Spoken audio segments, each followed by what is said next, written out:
अस्सलामुअलैकुम जी, मेरा नाम है सैयद अहमद रज़ाक आज़मी और आप देख रहे हैं टूरिस्ट शाह।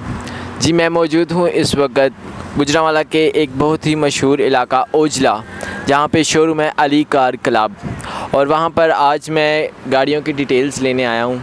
घूम फिर रहा था और मैंने सोचा चलें यहाँ से डिटेल्स कलेक्ट करते हैं गाड़ियों के बारे में कि क्या रेट्स जा रहे हैं, क्या मुल्की हालात की वजह से क्या मुश्किलात दरपेश आ रही हैं जो डीलर्स हैं उनको, और किस रेट पे कौन सी गाड़ी मिलेगी, और जो स्टैंडर्ड लोग हैं, जो मिनिमम और स्टैंडर्ड और जो हाई क्वालिटी के लोग हैं उनके लिए कौन कौन सी गाड़ियाँ किस रेट पे दस्तयाब हैं। ठीक है, तो आज आपको मैं मिलवाता हूँ यहाँ के बहुत ही मशहूर डीलर राना इजाज़ साहब से। तो चलें उनसे मालूमात हासिल करते हैं। शुक्रिया जी। अस्सलाम वालेकुम। वालेकुम अस्सलाम। जी राना साहब, कैसे हैं आप? ठीक ठाक शाह साहब, आप सुनाएं? अल्लाह का शुक्र। तो हम आपके लिए आपके पास आए हैं सिर्फ आपसे मालूमात हासिल करने कि क्या हालात जा रहे हैं डीलर्स के, और क्या शोरूमों के जो मुल्की हालात हैं उनकी वजह से शोरूम किस स्टेट पे जा रहे हैं। शाह साहब आपके सामने ही है, पेट्रोल तकरीबन 236 रुपये पर लीटर हो गया। उसकी वजह से ये देख लें, गाड़ियाँ अंदर भी खड़ी हैं, ये बाहर भी, पीछे भी गाड़ियाँ खड़ी हैं। रीसेल ही नहीं है, कस्टमर ही नहीं है, लोग रोटी से तंग हो गए हैं। लोग इमरान खान से तंग थे, ये हुकूमत आई, ठीक है। वो आपने मिसाल तो सुनी होगी कि वो टैक्स भी लगाया था किसी बादशाह ने और उनको मारता भी था। वो हमारी आवाम का हाल है, ठीक है। कुछ बायोमेट्रिक का बेड़ा गर्क कर दिया इन्होंने कि बायोमेट्रिक सिस्टम जो हुआ उसमें लोग बड़े परेशान कर रहे हैं। उसकी वजह से पहले रीसेल बड़ी कम हो गई थी गाड़ियों की।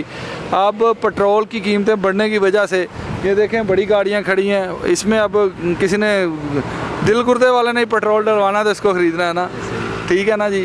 तो ये समझ लें कि ये कार डीलर्स हैं जो उनका बेड़ा गर्क कर दिया इस हुकूमत ने आके। अच्छा, तो आपसे ये पूछना चाह रहा हूँ कि जो लो स्टैंडर्ड यानी कि जो स्टैंडर्ड के लोग हैं नॉर्मल से, तो उनके लिए कौन सी गाड़ियाँ ठीक रहेंगी, और मतलब कि क्या उनकी रेट होगी, जो आपके पास कोई स्टॉक हो या कोई आपके दोस्त है आपके पास, उसके बारे में। वैसे तो मुल्की हालात को पेश नज़र रखते हुए मैं लोगों को सहराब या पीको की साइकिल रिकमेंड करूँगा। वैसे मेहरान कल्टस और ये कोरे खड़ी है, जैसे ये कल्टस खड़ी है, वो अंदर मेहरान खड़ी है, यानी कि मिडल तबका लोग हैं जो, उनके लिए अफोर्डेबल ये गाड़ियाँ हैं। ये पेट्रोल की इनकी कंजप्शन कम है, पेट्रोल कम खाती हैं, इसलिए यही लोग वो गाड़ियाँ लें तो उनके लिए बेहतर रहेगा। तो इनका कहाँ से स्टार्टिंग है रेट और कहाँ पे एंडिंग जा रही है? ये स्टार्टिंग, अब ये मेहरान अंदर खड़ी है शाह साहब, ये पहले 5-6 लाख की मिलती थी, अब ये 17 मॉडल मेहरान है, हम 9 लाख रुपए इसकी डिमांड कर रहे हैं, ठीक है। तो ये गाड़ी मेहरान थोड़ी छोटी से छोटी भी जो अगर लेना 5 लाख से शुरू होगी, और मेहरान की मैं बात कर रहा हूँ जस्ट, वो 11 लाख तक जा रही है, 19 मॉडल गाड़ी। तो क्या आप पैगाम देना चाहेंगे हमारी हुकूमत को कि क्या करना चाहिए अब आगे? हुकूमत को मैं यही पैगाम देना चाहूँगा कि लोगों के हाल पे रहम करें जी। लोगों की रोटी बंद हो गई है, गाड़ियाँ तो चले बाद की बात है, किसी ने लेनी देनी वो तो बाद का मामला है। फ़िलहाल तो लोग बेचारे रोटी से तंग हैं इस हुकूमत की वजह से। नहीं जी, राना साहब का कहना है कि हुकूमत को थोड़ी हया करनी चाहिए, लोगों का ख्याल करना चाहिए। तो आपसे मिलते हैं इंशाल्लाह नेक्स्ट वीडियो में। अल्लाह हाफिज़।